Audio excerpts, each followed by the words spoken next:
नमस्कार, न्यूज मंच देख रहे हैं आप और मैं हूं विशाल वैभव। पूर्व केंद्रीय मंत्री रविशंकर प्रसाद जो कि दिल्ली बीजेपी कार्यालय में जो है उन्होंने प्रेस वार्ता कर दिल्ली के पूर्व मुख्यमंत्री अरविंद केजरीवाल पर जमकर निशाना साधा और कहा जो है कि प्रधानमंत्री से कितना स्नेह रखते हैं अरविंद केजरीवाल ये बताने की जरूरत नहीं है। और साथ ही जो है कहीं ना कहीं आज इस प्रेस वार्ता करके अरविंद केजरीवाल को जो है कटघरे में खड़ा किया है रविशंकर प्रसाद ने।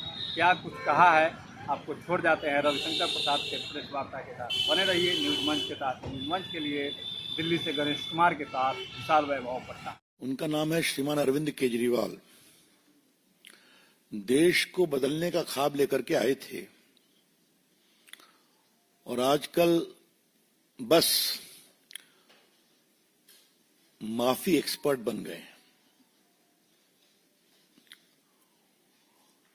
आपको बता दूं, कल सुप्रीम कोर्ट ने डिफेमेशन केस में उनके क्वाशिंग एप्लीकेशन को रिजेक्ट कर दिया, जिसमें उन्होंने गुजरात हाईकोर्ट के फैसले को चैलेंज किया था। आपको याद होगा कि हमारे प्रधानमंत्री नरेंद्र मोदी जी से वो कितना स्नेह करते हैं बताने की जरूरत नहीं है, कैसे आप शब्दों का प्रयोग करते हैं ये भी बताने की जरूरत नहीं है। एक समय आपको याद होगा उनके एजुकेशनल क्वालिफिकेशन और डिग्री को लेकर के उनके मन में बहुत जागृति आ गई थी। रोज सवाल पूछते थे, आप कहां से पढ़े हैं, कितना पढ़े हैं, अपनी डिग्री दिलवाइए। और तो और अपने शुभचिंतकों के द्वारा उन्होंने आरटीआई भी लगवाया कि the prime minister must show his educational qualification. बाद में कोर्ट ने उस आरटीआई के प्रोसेस को रिजेक्ट किया। गुजरात यूनिवर्सिटी के खिलाफ बहुत अनाप शनाप बातें कही गई थी, तो गुजरात यूनिवर्सिटी ने अपने रजिस्ट्रार के माध्यम से एक डिफेमेशन केस फाइल किया था। श्रीमान अरविंद केजरीवाल जी, श्रीमान संजय सिंह जी, इन सबों ने कही थी बातें। उसके बाद मजिस्ट्रेट ने कॉग्निजेंस लिया, वो सेशन कोर्ट के पास गए, उन्होंने उसको रिजेक्ट किया। वो हाई कोर्ट आए, हाई कोर्ट ने भी उनके प्ली को रिजेक्ट किया और कल वो सुप्रीम कोर्ट आए और सुप्रीम कोर्ट ने भी उनके प्ली को रिजेक्ट किया। ये बैकग्राउंड जानना बहुत जरूरी है। मजिस्ट्रेट कोर्ट ने कॉग्निजेंस लिया, समन किया, वो सेशन कोर्ट गए, सेशन कोर्ट ने रिजेक्ट किया, फिर वो हाई कोर्ट गए, हाई कोर्ट ने रिजेक्ट किया, फिर वो सुप्रीम कोर्ट गए, सुप्रीम कोर्ट ने कल रिजेक्ट कर दिया। इसके पहले संजय सिंह के भी प्ली को सुप्रीम कोर्ट ने रिजेक्ट किया हुआ था। फिर उसके बाद ऐसा चर्चा में है कि उन्होंने सुनवाई में ही माफीनामा का आग्रह किया। कोर्ट ने कहा यह नहीं चलेगा, माफीनामा अगर आपको देना था तो पहले करते। अब वो अपने मेरिट पर सुनवाई किया, तो या तो हम मेरिट पर फैसला करेंगे या आप इसको विड्रॉ करिए। तो उन्होंने इसको विड्रॉ कर लिया। अब वो ट्रायल चलेगा। दुनिया भर को ईमानदारी और भ्रष्टाचार का सर्टिफिकेट देने वाले केजरीवाल साहब का सच्चा चेहरा तो समझ में आया देश के सामने। लंबे समय जेल में रहे और उसके बाद फिर आगे की कहानी आपको मालूम है, वो आज का विषय चर्चा करने का नहीं है। लेकिन थोड़ा हम लोग रिसर्च किया तो मालूम हुआ 10 बार केजरीवाल साहब माफी मांग चुके हैं। Mister Arvind Kejriwal has tendered apology after making false defamatory allegation 10 times. देखिए, भाजपा के आईटी सेल के ध्रुव राठी के बारे में उन्होंने 26 फरवरी 2024 को माफी मांगा कि हमने गलती से ट्वीट कर दिया। आपको मालूम है हमारे नेता स्वर्गीय अरुण जेटली से उन्होंने माफी मांगा था जब वो डीडीए के अध्यक्ष थे, उनके खिलाफ झूठा एलिगेशन लगाया था। मामला हाईकोर्ट में गया तो उन्होंने कहा ठीक है हम माफी मांगते हैं। तो उन्होंने खुद माफी मांगी, उनके सभी साथियों ने भी माफी मांगी जिन्होंने आरोप लगाया था उनके सहयोगी नेताओं के द्वारा। तो ये हुआ दूसरा मामला। ये सब चीजें बाकायदे रिकॉर्ड पर हैं, इसलिए मैं रिकॉर्ड से ही बता रहा हूं आपको। तीसरी बात, उन्होंने अकाली दल पंजाब के नेता हैं विक्रम मजीठिया, उनको कहा था ड्रग का कारोबार करते हैं। उन्होंने मानहानि का केस किया तो फिर माफी मांग लिया। ये हुई तीसरी बात। चौथी बार हमारे पार्टी के वरिष्ठ नेता नितिन गडकरी के खिलाफ उन्होंने कहा था भ्रष्ट हैं। नितिन गडकरी जी ने जब केस किया डिफेमेशन का तो चिट्ठी लिख के कहा कि आई एम सॉरी, हमने गलत आरोप लगाया था, वो वापस किया। आजकल तो लोग एक ही गुट में हैं, लेकिन कपिल सिब्बल से भी माफी मांगा है उन्होंने। 18 में कपिल सिब्बल और उनके बेटे अमित सिब्बल से ये माफी मांगी। 13 में जो भ्रष्ट लोगों की सूची बनाई थी उसमें कपिल सिब्बल का भी नाम डाल दिया था।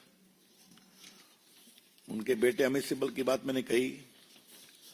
अवतार सिंह भड़ाना बीजेपी के सांसद थे, उनके खिलाफ भी 31 जनवरी 14 को आरोप लगाया था, बाद में माफी मांगी। जो हमारे पत्रकार बैठे हैं आपको याद होगा कि 15 में किसानों की रैली हुई थी दिल्ली में, जिसमें एक किसान ने आत्महत्या की थी, उसमें उन्होंने माफी मांगा था। ये जो कोरोना की मीटिंग होती है, जो सीक्रेट मीटिंग होती थी चीफ मिनिस्टर प्राइम मिनिस्टर की, उसको उन्होंने टेलीकास्ट कर दिया। तो बाद में जब पीएमओ से कहा गया तो उन्होंने कहा आई एम सॉरी, नहीं करना चाहिए था। और फिर आम आदमी कार्यकर्ताओं के ऊपर जो पत्थरबाजी किया था उन लोगों ने, उसके लिए भी उन्होंने सॉरी बताया। तो 10 बार ये माफी मांग चुके हैं। क्या मतलब है इसका? आप देश के प्रधानमंत्री के बारे में इस तरह की बातें कहिएगा? अरविंद केजरीवाल का आचरण गैर जिम्मेदाराना है। The entire conduct utterance of Arvind Kejriwal is utterly irresponsible as far as Prime Minister Modi ji is concerned. आप उनकी आलोचना करिए, आपका अधिकार है, आप उनसे लड़ चुके हैं इलेक्शन, काशी में हार भी चुके हैं, दिल्ली में हारे हैं आप लोकसभा के चुनाव में। आगे देखिए क्या होता है, जनता तैयार बैठी है बदलने के लिए। इस तरह की भाषा का और इस स्तर की भाषा का कि डिग्री दिखाओ अपना, और उसके माध्यम से यूनिवर्सिटी को भी मानहानि के शब्दों में कंडेम करना, ये बहुत दुर्भाग्यपूर्ण है। बीजेपी इसको बहुत ही कंडेम करती है। The BJP condemn this kind of utterances. वैसे अरविंद केजरीवाल के एक और सखा है इस मामले में, उनका नाम राहुल गांधी है। एक बार राहुल गांधी की भी गिनती करेंगे संजय, कितना डिफेमेशन केस हुआ है उनके खिलाफ? चल रहा है, कुछ भी बोल देते हैं, डिफेमेशन होता है। आपको याद होगा कि उनको सुप्रीम कोर्ट में माफी मांगा उन्होंने। देश की राजनीति में आलोचना का अधिकार है, देश की राजनीति में विरोध का अधिकार है, लेकिन देश की राजनीति में झूठे मर्यादा विहीन आरोप लगाने का अधिकार नहीं है। You can criticize, you can oppose, but if you level allegations bereft of standards of probity and propriety, which is defamatory, then suffer the consequences. बहुत सीधी सी बात है। तो ये थोड़ा विस्तार से बताना जरूरी था। हम लोग भी खामोश थे कि मामला सब जुडिस था। हमने कहा एक बार सुप्रीम कोर्ट से इसका इतिश्री हो जाए, इसलिए संजय सिंह पर भी हमने टिप्पणी नहीं की थी क्योंकि इनका मैटर सुप्रीम कोर्ट में पेंडिंग था। अब जब हो गया तो हमको लगा कि ये विषय आपके माध्यम से पार्टी की प्रतिक्रिया जानी चाहिए। हम उम्मीद करते हैं कि केजरीवाल जी थोड़ा अपनी जबान पर लगाम रखेंगे, उम्मीद ही कर सकते हैं। That's all, friend, from my side. I'm open to questions now. Any question? Shailendra, DD news. जब से राजनीतिक पार्टी के तौर पर जब लेकर केजरीवाल जी का जितना बयान से हमेशा आरोप लगाते रहे। आपने पहले कहा कि 10 दिन से बाद वो माफी मांग चुके हैं। हाल ही में चर्चा में ये भी है कि जिस घर को उन्होंने खाली किया उसमें अंतर्राष्ट्रीय स्तर के सामान लगे, लाखों रुपए खर्च हुए। तो क्या आपको लगता है कि आप जब सुप्रीम कोर्ट में माफी मांगे तो वो जनता से माफी मांगे, उन्होंने गलत बयान दिया था सार्वजनिक तौर पर बयान नहीं देना चाहिए कि हाँ उन्हें केजरीवाल उन किन्हीं भी मानकों पे सही उतर रहे हैं जो उन्होंने अन्ना हजारे के आंदोलन में देश को बताया था। मैं फिर रिपीट कर रहा हूं, किसी भी मानक पर सही उतरे हैं वो, राजनीति में, शुचिता में, मर्यादा में, ईमानदारी में। तो ये कौन सी नई बात है? दिखावा था कि एक शीश महल में रहने की बात थी। सच्चाई सामने आ रही है, रोज देख रहे हैं लोग। तो ये इस तरह की जो अंग्रेजी का शब्द है ना, हिपोक्रेसी, दिखावा, ये उसी का परिणाम है। एक बात मैं और आज कहना चाहूंगा, मेरे मन में बहुत दिन से साथ थी कि ये अन्ना जी के साथ जितने लोग चले थे, केजरीवाल जी के सब साथ क्यों छोड़ गए, या केजरीवाल जी ने उनको छोड़ दिया, या केजरीवाल जी ने उनको छोड़वा दिया। योगेंद्र यादव, स्वर्गीय शांति भूषण, उनके पुत्र प्रशांत भूषण, साजिया इल्मी और अपनी किरण बेदी, आशुतोष, अनुपम खेर, ये तो लंबी लिस्ट है ना, जो उस पूरे आंदोलन में मंच पर थे और साथ में काम करते थे। तो बस एक केजरीवाल जी बचे, एक को अहम द्वितीय नास्ति, और जो मैं कहूंगा वही सही, तो नतीजा होने ही वाला है। और कोई प्रश्न? कमलेश से। इस पर और कोई सवाल? चलिए, आपका सवाल मैं समझ गया। अब कुछ लोग अपनी टिप्पणी दे रहे हैं, तो ठीक है, किस कारण से दे रहे हैं, क्यों देख रहे हैं? जनसंख्या नियंत्रण इस देश का एक कमिटमेंट है, आज से नहीं, 60 साल 70 साल से है। हाँ, तो इसका दृष्टिकोण सबों को रखना चाहिए। और मैं क्या कहूंगा? विकास चंद्रा। मेरा सवाल है कि प्रियंका गांधी की नॉमिनेशन में पूरी कांग्रेस पार्टी वायनाड रहेगी, जैसा कि संसद भवन में अब एक और चुनौती आपने दी है। चुनौतियों से न हम डरते हैं, न हमारे नेता डरते हैं, तो आप क्यों परेशान हैं? आने दीजिए। हम तो, हमारे लिए तो तुलना का अवसर मिलेगा कि भाई कैसे बोल रहे हैं, बहन कैसी बोल रही हैं। अगर वो जीत जाती हैं तब देखेंगे। आनंद पांडे, TV 9। सर, जो जनसंख्या सवाल तो उससे जुड़ा हुआ है, जो स्टालिन ने कहा है कि 16 बच्चे पैदा करें और हमारी आबादी कम हो रही है, उन्होंने भी कहा कि इसका असर हमारी लोकसभा सीटों पर पड़ेगा। हमने नीतिगत बातें बता दी हैं, बस उसको उसी रूप में देखना चाहिए। Mohit Bhatt, Times now.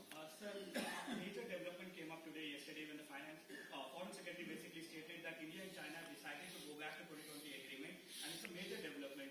Now, but the Congress Party and OWC are politicizing it and asking for a proof, sir. How do you see the statement? Well, as far as the Indo-China negotiation is concerned, the details have been clarified by the Foreign Secretary and the Foreign Minister. We stand with that. We have no comment to offer. As far as Mr. Rahul Gandhi and Mr. Owaisi are concerned, how much they understand the nuances of foreign policy and diplomacy is a larger question of debate. जी, जहां तक चीन से रिश्तों का सवाल है, ये एक संवेदनशील विषय है जिसमें कूटनीतिक स्तर पर वार्ता हुई, और वार्ता के बाद जो भी निष्कर्ष निकला उसकी जानकारी विदेश सचिव ने दी और विदेश मंत्री ने दी। हमको इसके अलावा कुछ नहीं कहना है। जहां तक राहुल गांधी और ओवैसी साहब की टिप्पणियों का सवाल है, कूटनीतिक संवाद, इन सबों के संबंध में उनकी समझदारी कितनी है, इस पर चर्चा करने की आवश्यकता है। पीयूष। सर, एक सवाल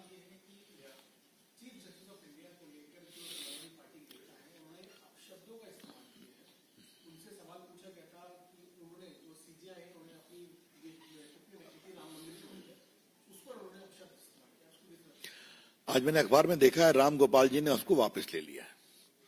तो जब वापस ले लिया है, मैंने खुद देखा है और सुना भी है, तो मुझे उस पर कोई टिप्पणी करना उचित नहीं है। मैं एक ही बात कहूंगा, न्यायपालिका, सभी न्यायाधीश और मुख्य न्यायाधीश, इन सबों का सम्मान हमें करना चाहिए।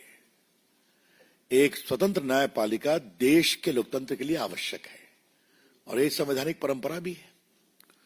और जहां तक निर्णय का सवाल है, मेरा सौभाग्य था कि मैं राम जन्मभूमि केस में इलाहाबाद हाईकोर्ट में वकील था, मैंने उस केस को फॉलो किया है। ये पूरा एक कॉन्स्टिट्यूशन बेंच एविडेंस के आधार पर जजमेंट आया है, जिसको देश ने स्वीकार किया है और आज एक भव्य राम मंदिर